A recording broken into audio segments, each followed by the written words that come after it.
اعوذ بالله من الشیطان الرجیم بسم الله الرحمن الرحیم.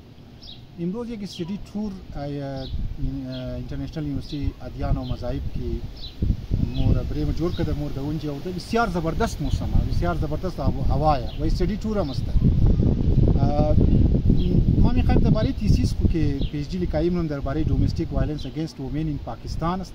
البته یک سیستماتیک ریویو است، چون در پاکستان پراکنده مقالات زیاد نوشته شده، هم از لحاظ در حد پی اچ دی هم در حد ماسترز وغیره لیکای شده، لیکن یک منظم کار نشده. لذا یونیورسیتی مرگفت که در پاکستان کی کار شده تو باید بیابری یک سیستماتیک ریویو داشته باشی. سیستماتیک ریویو از در اینترنشنال سطح پر یک ریسرچی بسیار مورد پذیرش و مورد قبول است، یک استاندارد در از خود.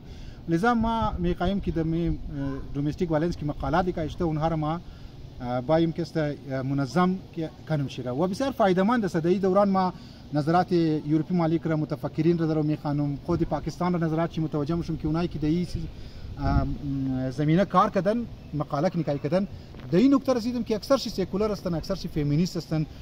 البته ما نظرات نر جمعوری مونم، لیکن خب برای ما بسیار فایده‌مند میشه که یک فمینیست یا یک سکولار درباره زنها که در پاکستان درو کار شده یا برای زنها اینا در کدام سمت درو زنها را که است مبرا، آیا در غلط سمت مبرا، آیا واقع نظرات از نه صحیحه یا نظرات از نه صحیح نیست. آینده ما میتونیم اینا را تلی کنیم که نظرات دین که نظرات اسلام.